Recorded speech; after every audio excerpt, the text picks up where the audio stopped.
Véritable success story de la radio Espace Guinée, les grandes gueules, détentrices des meilleurs scores radio en Guinée, de la meilleure émission talk show, a donné le créneau horaire du départ au bureau et du retour à la maison, récoltant depuis des années consécutives le titre d'émission la plus écoutée en Guinée, toutes catégories confondues. Un grand total de plus de 5 millions d'auditeurs ont été fidèles au talk show Les GG, diffusés jour après jour sur toutes les stations du réseau Adafo Média de 9h à 10h30, un exploit qui restera longtemps dans les annales de la bande FM en Guinée. Retrouvez cette équipe, cette team tous les soirs à 22h37 sur Espace TV après le JT de la rédaction. Vous êtes du côté de Kissidougou, vous nous regardez à la télévision, donc merci de nous choisir. À la radio, vous nous écoutez à Kankan et dans tout le Nabaya sur 99. Vous le voyez à l'écran, notre invité, Dr Ousmane Kaba, président du PADES. Crise à la Cour constitutionnelle, les contours d'une mobilisation générale des forces vives du pays se dessinent en Guinée. Partis politiques, organisations de la société civile et organisations socio-professionnelles font chorus déterminés qui sont à mener le combat pour sauver, disent-ils, une institution de premier ordre. Plusieurs actions de protestation sont annoncées dans le coin de la semaine ici à Conakry. Qu'est-ce qu'il en pense, Dr Ousmane Kaba, président du PADES? On va l'interroger dans un court instant. Revendication du SLEG portant sur un salaire de base de 8 millions de francs guinéens en faveur des enseignants de Guinée. Cette question ce matin, les propos du Premier ministre, Dr Ibrahima Kassori Fofana, ont-ils été mal interprétés? On posera la question un peu plus tard à notre invité par téléphone qui n'est autre que M. Mamadou Dian Diallo. Il est conseiller en communication du Premier ministre, chef du gouvernement. Avant de donner la parole à notre invité, allez-y Jacques, vous avez écouté Jean-Marc et Ousmane Gawal. Je ne vais pas être long, ce que j'ai écouté, je me dis tout simplement, j'ai le respect pour certains politiques bien sûr, mais je me dis que pour faire la politique en Guinée, il ne faut seulement pas avoir honte. Parce que si vous avez honte, souvent vous avez du mal à vous décider, à prendre des décisions courageuses comme celles que Jean-Marc prend souvent. Oui, parce que il est parti de la mouvance présidentielle. Quand il est entré dans l'opposition, une fois à l'Assemblée, il est allé avec l'UFR. Et pourquoi il a quitté le groupe des Républicains? Parce qu'il est reproché à l'UFR justement d'être allé avec la mouvance présidentielle. Et si aujourd'hui il est à se décider de faire ce retour, je pense que tout naturellement, il n'y a pas à se poser beaucoup de questions. Il faut quand même relever, en fait, il y a une troisième, disons, un troisième parti politique qui est concerné dans cette crise. C'est bien sûr le BL, en raison du fait que pour ces communales, l'UFDG était avec le RDIG en alliance. Maintenant, il faut dire qu'il y avait un risque très énorme. Je crois à un moment donné, on a même eu ces discussions ici où on reprochait à Faya de tenter lui aussi d'aller avec la mouvance présidentielle. Donc, je pense que tout simplement, il n'y a pas que le RDIG qui a souvent envie d'aller avec la mouvance présidentielle. Beaucoup aiment y aller pour gagner quand même des opportunités, surtout en termes d'assises politiques. Et ça ne paye pas souvent. Bien. Dr Ousmane Kaba, bonjour. Oui, bonjour. Bon retour au Bercail. Merci beaucoup. Bien. D'entrée de jeu, avant d'aller au vif du sujet, on a l'actualité en ce moment, c'est la migration le nomadisme politique de Jean-Marc Teliano. Enfin, ce qu'on appelle le retour à l'allié traditionnel, c'est l'expression consacrée quand on veut changer de position politique en Guinée. Quel regard portez-vous, docteur, sur ce changement de situation à chaque fois de nos politiques? Est-ce que ça vous tente? Est-ce que ça vous tente ce manque de constance? Écoutez, moi je suis arrivé hier soir, je n'étais pas du tout au courant. C'est ce matin que je viens d'apprendre dans mon studio d'ailleurs. Mais j'ai écouté Monsieur Teliano, qui est mon frère et mon beau. J'ai senti beaucoup de frustration. Donc il faudrait absolument que l'on écoute réellement pour savoir qu'est-ce qui se passe et pour porter un jugement. Moi je pense que l'on doit suivre ses convictions. Je ne suis pas très très fort en combinaison politique. J'ai l'impression qu'il y a eu des problèmes de communal, etc. C'est ça. C'est ça qui est à la base. Hein? Donc j'attends d'avoir vraiment tout. Quelle analyse vous faites de ce ping-pong qu'on observe souvent dans le comportement, dans l'attitude de certains leaders politiques? Non, je ne vois pas de ping-pong du tout. Je pense qu'il faut écouter les uns et les autres. Ne jetons pas l'huile sur le feu. Il y a 3 acteurs ici qui sont tous mes amis. Jean-Marc Teliano, mais en filigrane. Il y a Fayam Limono, qui est un jeune très courageux aussi et qui se bat. Mais docteur, est-ce que vous ne faites pas dans la caresse? Est-ce que vous ne faites pas, est-ce que vous ne faites pas dans la dentelle? Non. Jean-Marc, de la c'est notre différence. Moi, je ne suis pas journaliste. Je ne suis pas là pour commenter. Finalement, il faut d'abord que je prenne conscience de ce qui se passe, que j'ai tous les éléments pour porter un jugement. Et voilà. Moi, je voudrais vraiment... Vous n'êtes donc pas déçu? Sans commencer par Mandiana. Ça me tient à cœur. Bien. Oui, je voudrais présenter mes condoléances. Allez-y. Aux habitants de Mandiana. Nous comprenons ce choix. Voilà, parce que c'est tout à fait normal. Les jeunes ont manifesté parce qu'ils ont eu des promesses qui n'ont pas été tenues. Je rappelle à chacun que ces manifestants sont tout à fait rationnels. Dans ce que nous appelons à l'université le marché politique, c'est les bulletins de vote contre les infrastructures, contre les biens publics en général. Et quand les gens demandent des infrastructures, c'est leur droit, parce que n'oubliez pas que Mandiana a voté à 97% pour le RPG Arc-en-Ciel.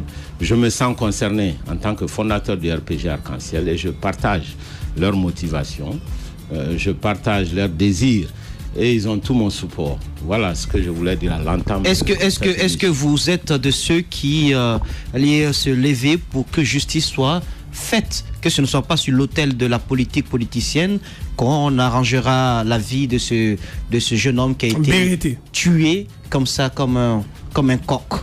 Absolument, que ce soit lui, que ce soit les autres qui sont tombés lors des différentes manifestations, j'ai toujours demandé qu'il n'y ait pas d'impunité. En fait, c'est l'impunité qui est en train de gangréner la Guinée et qui met en péril la démocratie guinéenne et en même temps l'alternance en Guinée. Tout le monde est inquiet, je l'ai senti, je viens de l'extérieur, les Guinéens sont très inquiets pour 2020. Il y a eu quelques petites difficultés peut-être liées aux infrastructures routières. On a vu en image que le ministre Naïté pour l'instant, je pense, mis en place des mesures provisoires, mais les grandes gueules de traitement de la route. Est-ce que pour vous, ça peut contenter la soif d'infrastructure des populations de Mandiana? Non, c'est pas Mandiana seulement, c'est tout l'intérieur de la Guinée. Nous avons tous les axes routiers qui ont des difficultés. On a de la peine à aller à Zérekouré, Kondebadou, tout ça. On a de la peine à aller à Kerouani. On a de la peine à aller à Kankan, à Sigiri, entre Sigiri et Bouré. C'est un peu partout. Allez-y à Gawal, vous aurez de la peine à circuler entre Kindia et Gawal. Mali Mbele qui risque d'être coupé de la Guinée aussi. C'est un problème général. Moi, je pense qu'il faut éviter de jouer avec ça. D'accord. C'est un problème sérieux.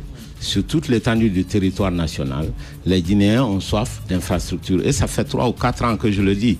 Je l'ai dit à l'intérieur du RPG Arc-en-Ciel. C'est ce qui a valu d'ailleurs mon expulsion. Donc ce n'est pas du tout politicien ce que je dis, c'est ma conviction profonde. On ne peut pas faire le développement économique dans un pays sans mettre en place les infrastructures.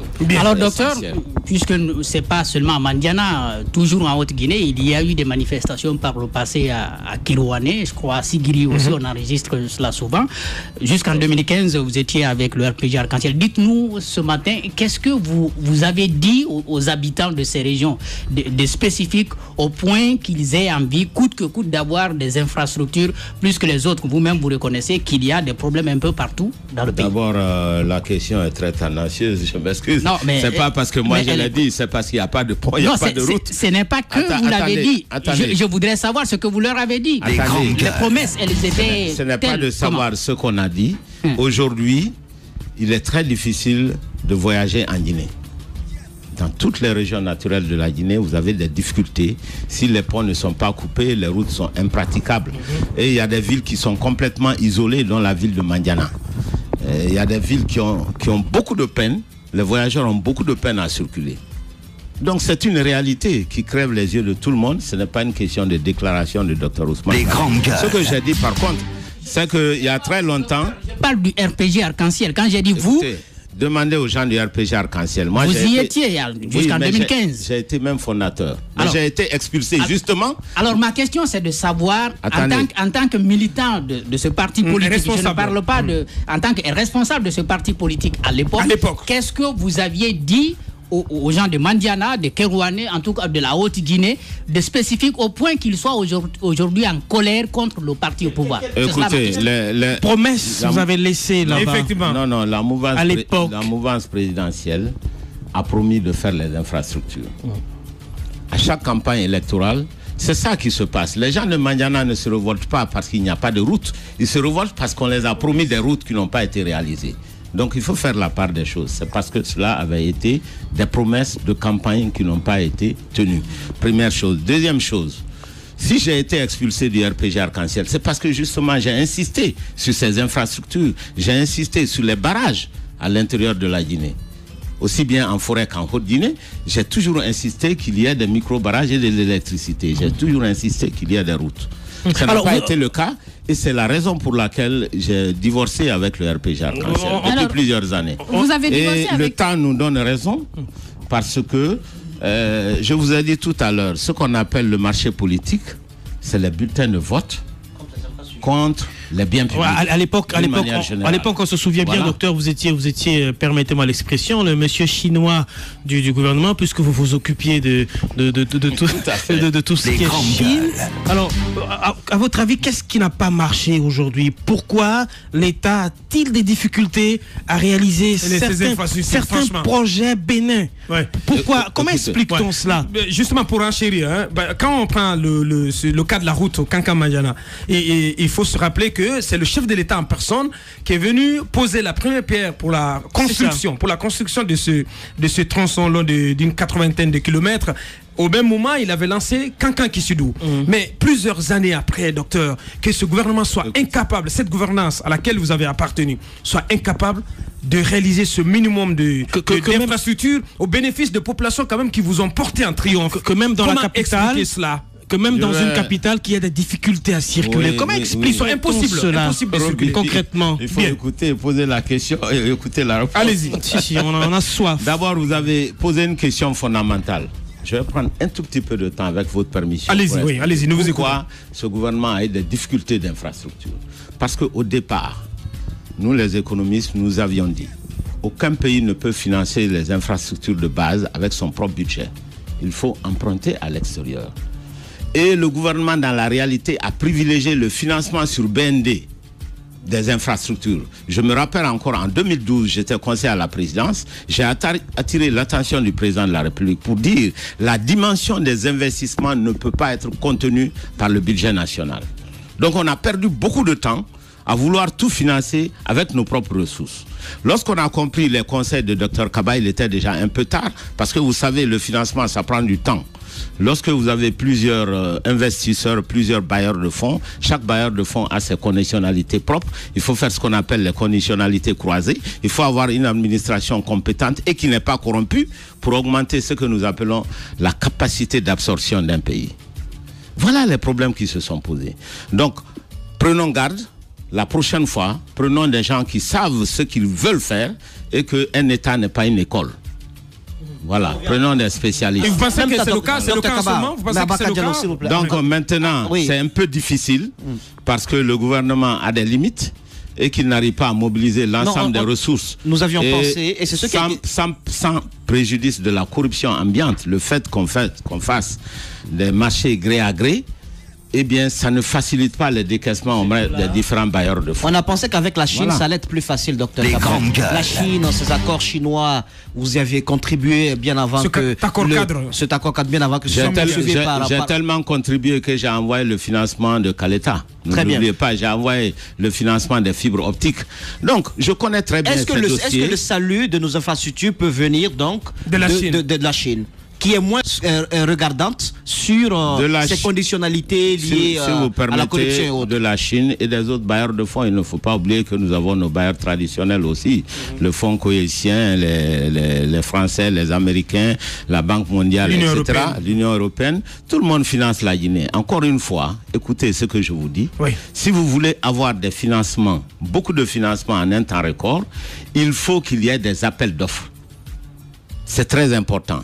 Quand on fait des marchés gré à gré, ça réduit la capacité d'absorption parce que les bailleurs de fonds rechignent à donner leur argent. C'est très simple. Il ne faut pas un seul bailleur de fonds, il faut un peu tout le monde. Nous avons nos bailleurs. C'est ce qui nous amène à parler d'ailleurs du port. Moi, il a dit quelque chose tout à l'heure, il dit que le gouvernement n'est pas une école. Est-ce que vous voulez dire qu'on met des gens qui ne sont pas à la hauteur pour mener à bien les tâches qui leur sont confiées? Est-ce que c'est le cas, par exemple, est-ce qu'on pourrait lier cela, par exemple, à ce qui se passe au niveau du port? Parce qu'on nous apprend qu'il n'y a pas eu d'appel d'offres international et nous avons vu l'amateurisme qui a caractérisé, qui a entouré tout ce processus, notamment les deux dames qui ont signé, comme on appelle, au nom de tout l'État guinéen, parce qu'on n'a pas vu le ministère des Finances, le ministère du Budget. En tout cas, il n'y a que ces deux dames-là qui ont signé ce port, cette concession non moins importante qui engage tout le peuple de Guinée. La deuxième question, je veux vous ramener sur le terrain politique. Les élections communales ont été organisées depuis le 4 février. Ça fait plusieurs mois déjà qu'on n'arrive pas à installer les exécutifs communaux. Il y a beaucoup d'alliances qui sont en train d'être faites et ça suscite beaucoup d'engouement. Notamment, on a vu le départ de Jean-Marc Tiliano de l'UFDG. Où est-ce que vous en êtes? Vous êtes de quel côté? Est-ce que vous allez avoir des alliances? Comment cela se passe à votre niveau au PADES? Écoutez, commençons par les questions sérieuses. Le port. Pourquoi c'est sérieux? Parce qu'un port, c'est le poumon économique d'un pays. Ce n'est pas n'importe quel bien public. C'est la porte d'entrée et de sortie de la Guinée. C'est vraiment le fondamental. On ne peut pas négocier un port en secret. C'est aussi simple que ça. On ne peut pas faire des négociations privées pour un bien public. Très simple. Ça veut dire quoi? Ça veut dire que les négociations qui concernent le port auraient dû se passer au grand jour avec tous les interlocuteurs, toutes les parties compétentes, notamment tous les cadres du ministère des Transports, tous les cadres du port, les conseils économiques de la présidente de la République, l'Assemblée nationale. En fait, l'élite doit être associée à ces négociations parce qu'elles sont fondamentales. Voilà le gros problème. Je n'ai pas, moi, lu le dossier, mais je sais qu'il n'est pas clair parce que s'il était clair, il aurait été discuté par toutes ces parties et il n'y a aucune raison de cacher des négociations, une concession. Une concession, c'est des avantages que l'on concède. Quels sont ces avantages? Qu'est-ce qui est concédé? Voilà, quelle est la souveraineté de la Guinée que l'on doit laisser contre des investissements massifs? Quel est le timing de ces investissements massifs? Quelles sont les obligations qui y sont attachées? Voilà beaucoup de questions qui n'ont pas encore été résolues et on ne peut rien vous dire parce qu'on n'a pas étudié le dossier. C'est un dossier fondamental. Donc moi je dis que la forme est défaillante pour commencer.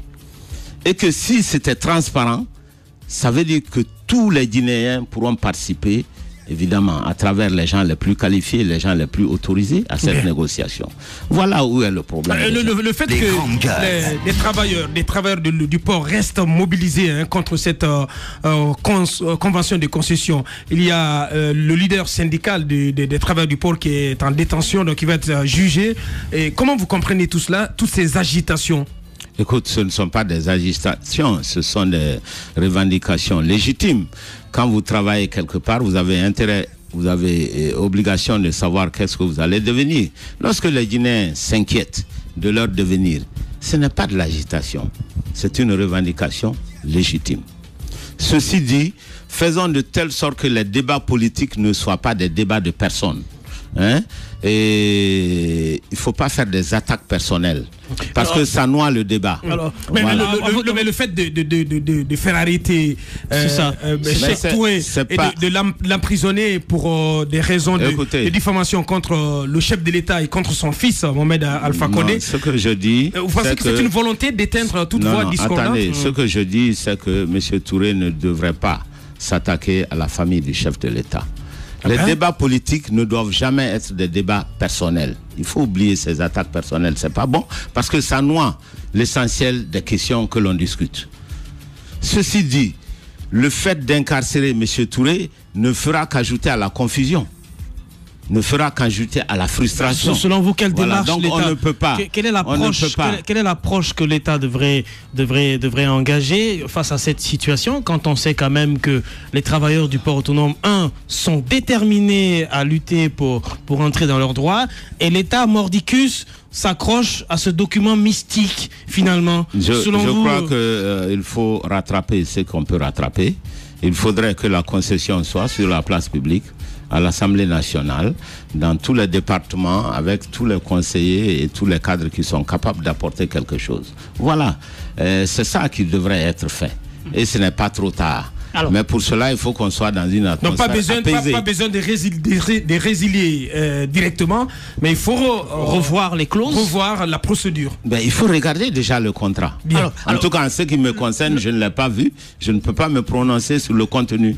Ce qui m'embête, c'est la forme. D'accord. Voilà. Allez-y, Jacques. Vous allez peut-être revenir à la deuxième question de Yero tout à l'heure, mais Yero a posé. C'était sur le côté politique, mais je voudrais revenir encore sur le port. Je veux peut-être une analyse plutôt politique, économique, parce que il y a quelques moments, on faisait croire que la dame avait fait des prouesses au niveau du port. Mais du côté du ministère des Transports, on nous apprend qu'il y avait urgence, il fallait tout de suite aller vers la signature de cette concession. Est-ce que, puisque vous avez vu les recettes, j'imagine, lors de la loi, de la session budgétaire, est-ce que vous dites aujourd'hui qu'il y avait effectivement urgence, il faut aller vers une concession au niveau du port? D'abord, je ne vois pas où est l'urgence. Je ne vois vraiment pas où est l'urgence de signer la concession du port. Ce n'est pas parce qu'on a signé que la situation des recettes publiques va changer du jour au lendemain. Je pense que ça, c'est plutôt de la manipulation. Voilà. Moi, je suis un économiste. J'ai l'habitude de regarder les papiers pour voir quels sont les avantages et les contraintes de la Guinée dans n'importe quel accord, ce qui n'est pas encore fait. Donc, il faudrait le faire. C'est indispensable. On ne peut pas négocier en cachette. Un bien public aussi important que le port autonome de Conakry. Voilà. C'est ce que je dis, et je dis que les travailleurs ont raison de s'inquiéter de leur avenir. Ce n'est pas seulement leur avenir, c'est l'avenir de la Guinée dans sa totalité qui se joue encore aujourd'hui. Bien. Alors, voilà. Docteur Ousmane Kaba, président du PADES, notre invité ce matin. Alors, j'ai oublié, je m'excuse. La deuxième question, sur la non-installation des... Sur la non-installation, voilà. Si vous vous rappelez ici, au lendemain des élections, j'avais dit ici qu'il fallait annuler ces élections. Parce que j'ai vu que l'ampleur de la fraude était telle que ces élections sont inopérantes. C'est-à-dire que l'électeur n'est pas du tout, sa voix n'a pas été prise en compte. Parce qu'il y a énormément de fraude. C'est ce qu'on est encore en train de gérer aujourd'hui. Et j'avais dit à l'époque que ça allait nous coûter un peu plus cher, mais que ce serait moins cher que l'instabilité politique. Voilà, a posteriori, j'ai bien raison, nous sommes encore dans ce débat-là. Ça a mené tellement de difficultés. Regardez ce qui s'est passé à Kindia. Et là, j'en profite pour dire qu'il ne faut pas que les Guinéens se laissent manipuler par des soi-disant problèmes ethniques. À Kindia, il faut le savoir, le problème, il est d'abord politique. C'est parce qu'il y a eu un arrangement politique entre les partis qu'il y a difficulté. Ce n'est pas des propos ethniques qui posent le problème, mais c'est l'arrangement politique. Voilà. Donc, faisons attention. Ne soyons pas manipulés par les hommes qui veulent opposer tout le monde en Guinée. La Basse-Côte, les gens de la Basse-Côte, c'est les plus hospitaliers dans toute la Guinée. C'est les plus ouverts dans toute la Guinée. Donc, évitons de créer des tensions inutiles parce qu'on veut masquer les problèmes d'arrangement politique. Bien. Voilà. Docteur Ousmane Kaba, d'ailleurs, deux questions. La première, toujours sur cette crise liée aux élections communales. Il a été dit qu'au retour des pèlerins de la Mecque, on allait procéder à l'installation des exécutifs communaux. D'ailleurs, cette annonce du gouvernement a porté un discrédit et une malédiction sur nos pèlerins qui ont eu du mal à regagner Conakry parce que beaucoup ont dormi à la belle étoile et ont été vidés de leur hôtel. Est-ce que c'est un argument, à votre avis, qui tient la route? Parce que c'est quand même Bourema Condé qui a tenu ses propos. La deuxième question, c'est l'autre crise plus importante et sérieuse à mes yeux, la crise qui mine la Cour constitutionnelle. Vous avez vu toute l'actualité autour, qu'elle est face à l'objet donc d'une motion de retrait de confiance de la part de 8 ou 7 conseillers. Alors dites-nous, quelle analyse vous en faites? D'abord, la première question, je pense qu'il faudrait demander au ministre Bourema Condé lui-même. Moi, je ne commente pas ce qu'il a dit. En tant qu'économiste, je ne vois aucun lien entre le pèlerinage et les délégués communaux. Enfin, ça... Vous pourrez lui poser la question. Je ne suis pas journaliste pour commenter ce genre de les grandes gueules. Monsieur le ministre.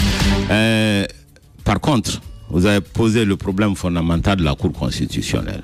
C'est un problème sérieux. Pourquoi il est sérieux?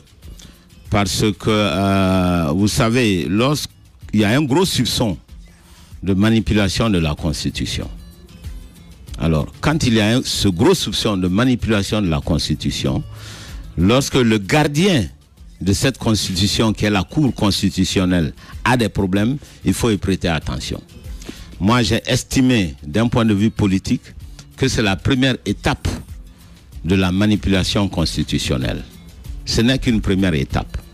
Si cela se passe, parce que j'ai écouté les spécialistes du droit constitutionnel, les juristes de la Guinée, notamment le professeur Zogolemo, pour qui j'ai un grand respect, et qui a dit, bien sûr que les gens de la Cour constitutionnelle ont élu leur président, ça ne leur donne pas le droit de le destituer. S'il y a des délits, il faut que ces délits soient constitués et que ces délits soient jugés au niveau de la Cour suprême. Donc il y a la procédure qui est à respecter, qui n'a pas été respectée. De l'autre côté, on nous parle plutôt de motion de défiance, comme si on était à l'Assemblée nationale, et ce ne se trouve pas ni dans la Constitution, ni dans la loi organique qui régit la Cour constitutionnelle. Donc, moi, j'estime que ce n'est qu'une première étape pour déstabiliser la Constitution guinéenne. Selon vous, c'était... Et pour empêcher l'alternance démocratique qui est déjà inscrite dans la Constitution. Qu'allez-vous faire, docteur? Est-ce que vous allez vous joindre à toutes ces organisations de la société civile, les organisations socio-professionnelles, d'autres partis politiques qui sont en train de s'organiser pour, dans le cadre d'actions de protestation, pour sauver cette institution et la Constitution guinéenne? Je viens juste d'arriver. Nous allons avoir des réunions au niveau du parti pour nous prononcer là-dessus. Mais je peux vous dire déjà ma position, c'est que je supporte la stabilité de la Cour constitutionnelle. Parce que c'est cette stabilité qui est le garant de l'alternance politique en 2020. C'est aussi simple que ça. Mais oui, conseiller, c'est quand même un grand nombre au sein de cette Cour constitutionnelle. Ce n'est pas parce que le nombre est élevé qu'ils ont raison. Oui, mais c'est ce que je dis. Est-ce que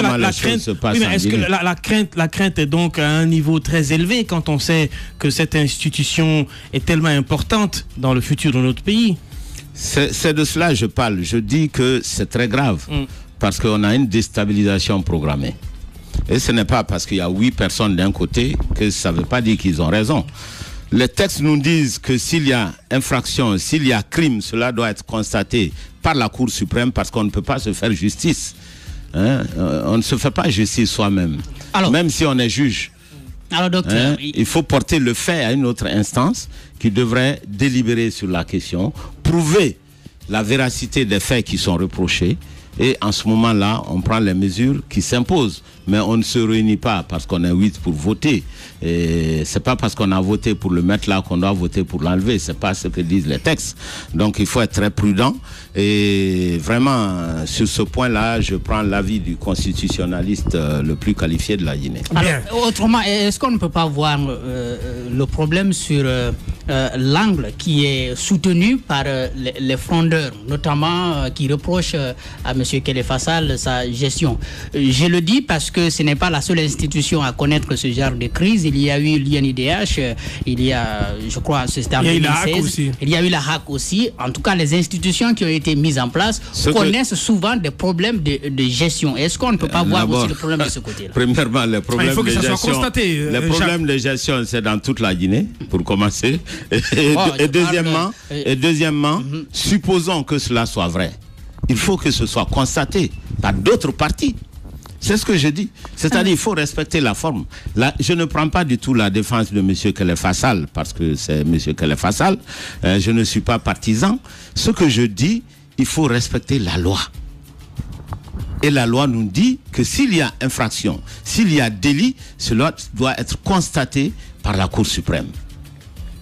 Et lorsque cela est fait, en ce moment, on prend les mesures qui s'imposent. Voilà, on ne peut pas être à la fois juge et partie. Fut-il des juges Bien. Alors, docteur Ousmane pas Kaba, président du PADES, notre invité ce matin. Docteur Ousmane Kaba, ce qui inquiète, c'est que ces conseillers tiennent à installer le 27 prochain, jeudi donc, un autre président de la Cour constitutionnelle. Il y a déjà beaucoup de réactions au niveau de la société civile, notamment. Il y a des manifestations qui sont prévues.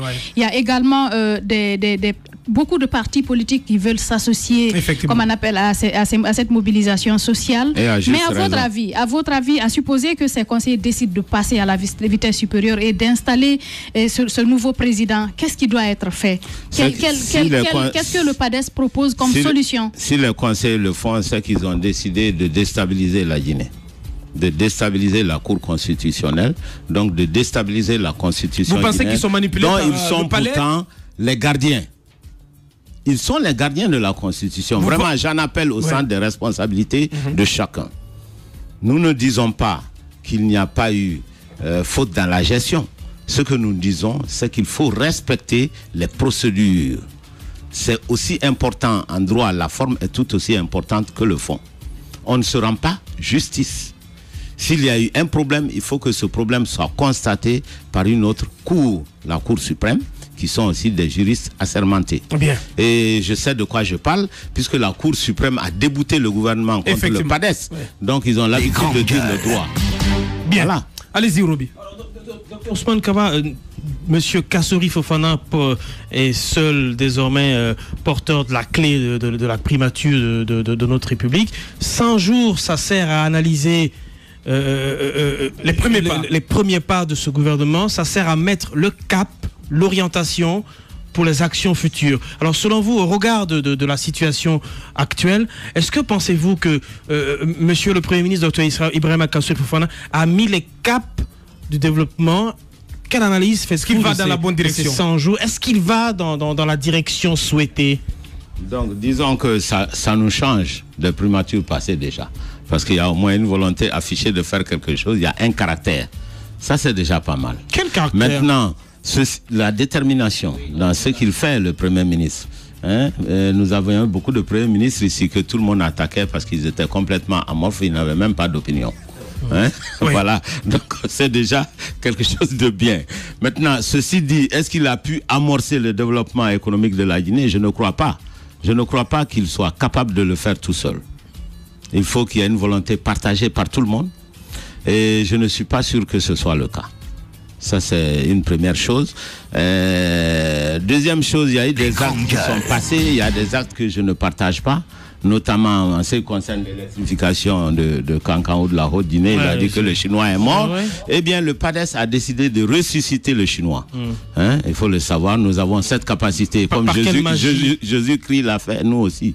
On a ressuscité le Chinois et on va mettre l'électrification en place. Parce que c'est ça qu'il faut. Il faut qu'on électrifie toute la Guinée. Voilà. Donc, il a fait ce qu'il peut. Qu'est-ce que vous retenez? Mais ce n'est pas suffisant. Par exemple, cette histoire des enseignants.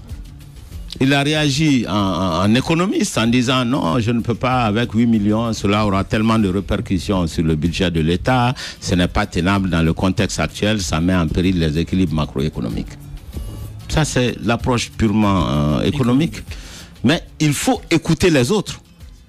Il faut retourner sur la table de négociation. Moi, je suis enseignant. Je sais que les enseignants souffrent beaucoup dans ce pays parce qu'ils n'ont pas là où grapper de l'argent. C'est des gens qui passent le temps avec la craie pour former la génération future. Ils ont des difficultés, les salaires sont bas. Il faut s'asseoir avec eux, les écouter et dire voilà ce que le budget peut supporter.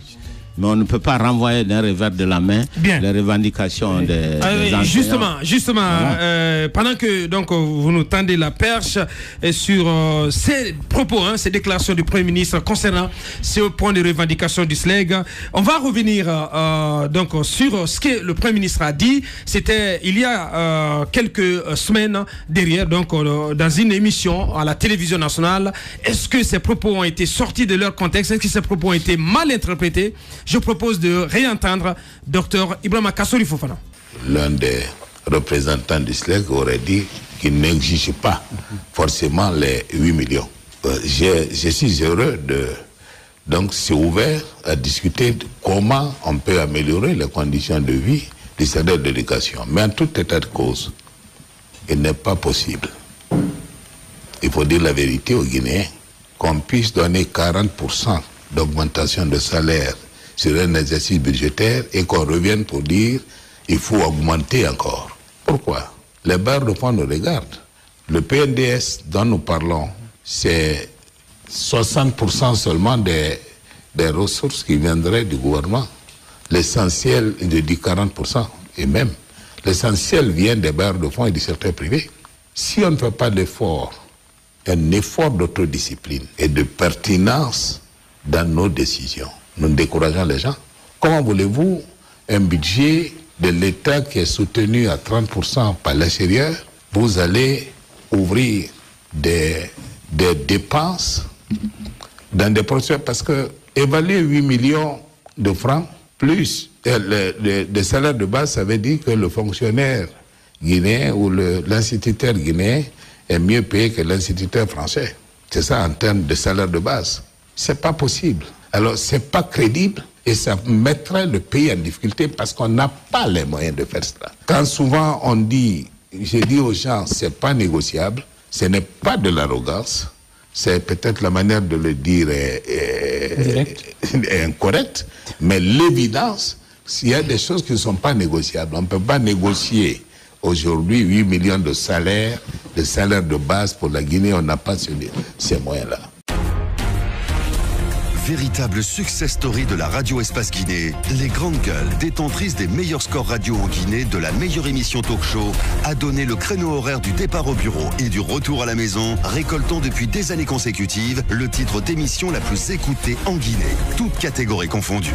Un grand total de plus de 5 millions d'auditeurs ont été fidèles au talk show Les GG, diffusé jour après jour sur toutes les stations du réseau Adafo Média de 9h à 10h30, un exploit qui restera longtemps dans les annales de la bande FM en Guinée.